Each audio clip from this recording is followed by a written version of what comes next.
ordered the withdrawal of security guards in my rural home in Nyeri, in my private home here in Karen, and all officers who are close to me were disarmed and given a warning that they should not be anywhere near me.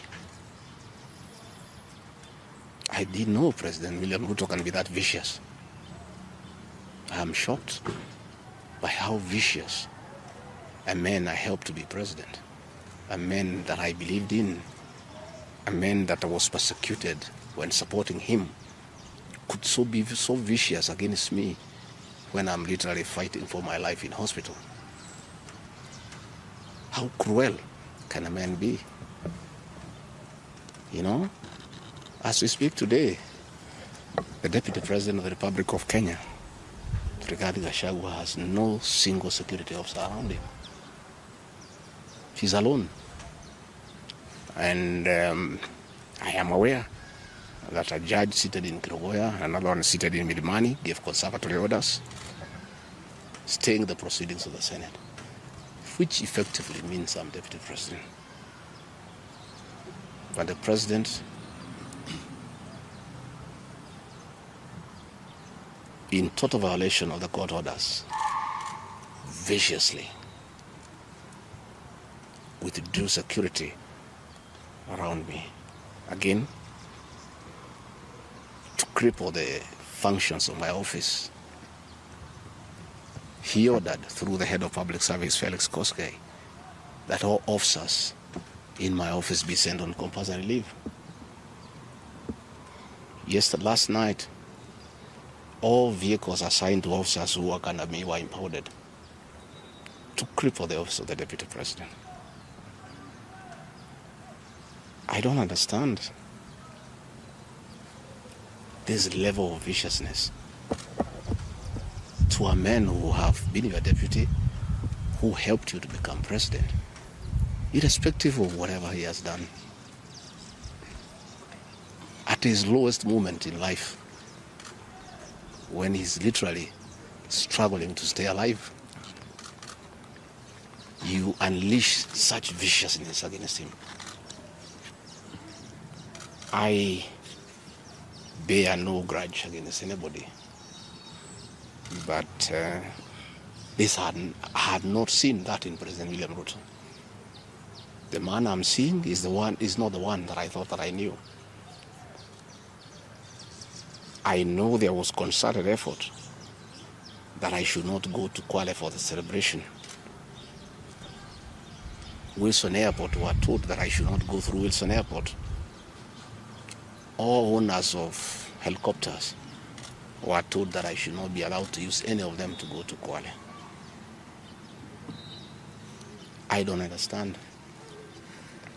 But as I say, I want the people of Kenya to know that as I go home today, I have no security.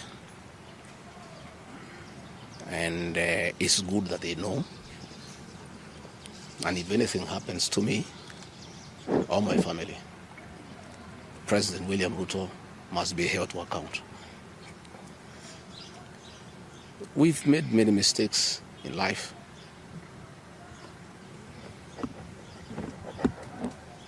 And we keep on learning. I trusted President William Ruto. The people of the region where I come from, the Mount Kenya region, trusted him. In fact, as we were preparing to go to office, nobody else trusted him. Musalia Mudavadi demanded that they must sign an MOU with him, which they did. Moses Wetangula demanded that they must sign an MOU with him, which they did. Amazon Kingi demanded the same. Alfred Mutua, everybody else. I'm the only man who trusted him. Verbally, because we are Christians, we used to go to church together. And as a Christian, I believed a fellow Christian that he would never betray me or my people. For the last 1 year, it's been very difficult for me. But I'm a very persevering man, very enduring. And what happened on Thursday is a culmination of continuous persecution and stress for a year. And when I look at it, probably it is history repeating itself. That President William Ruto wanted to take me the route President Daniel Arap Moi took Kenneth Matiba. He pushed Matiba up to getting a stroke and eventually dying. When I look to what the president is doing to me, especially now when I'm in hospital, crippling me, treating me like an animal, I think he wanted to take me the Matiba route. But God is gracious. It didn't happen that way. I hear many of his people are calling here asking whether I'm dead, whether I'll survive, whether I'll recover. They were celebrating. It's the most unfortunate thing that has ever happened in this country. That you can be so vicious to a man who helped you to be president. And the crime of this man? Telling you the truth. Don't evict people without compensation, Mr. President. Mr. President, don't overtax people. You are killing them, you are killing their businesses. Don't force a housing program on people. If people do not want these houses, don't force them. My only problem with the president is just being truthful because nobody else can tell him. The framers of the 2010 Constitution wanted a deputy president who is elected as a buffer who can stand for the people. The charity we are being treated for, too, is get rid of an elected deputy president and appoint a control freak. A fellow you appoint who cannot ask a question, who cannot say anything. And I'm sure if they succeed, he'll be asked to sign an undated resignation letter so that in case he starts asking questions, he can just be told to resign. But the framers of the 2010 Constitution were very clear in their mind why they wanted a deputy president who is elected. I'm the only man in the cabinet and in the whole government who can stand up to President William Ruto and tell him, hey brother, this is not right. This Adani thing is not good for the country. There's too much corruption, Mr. President. This housing thing is being forced down on the people of Kenya. And they don't like it. Please don't force it down on them. You know, situations where medical equipment that was being supplied by Kenyans to the Ministry of Health now has been given to one single Asian. I say, Mr. President, this is not right. We are killing our business people. So, as we speak, I say that my lawyers are in court. We have faith in our judiciary. And I requested that, according to the rules of natural justice, I be accorded an opportunity to be heard in the Senate. You remember I presented myself to the National Assembly and defended myself. In the Senate, I was there day one. And even when the Speaker asked me to sit down to listen to the charges, I decided to stand up to face my accusers. I was there the following day. I was ready for cross-examination. The 11 counts is nothing but malice and fiction.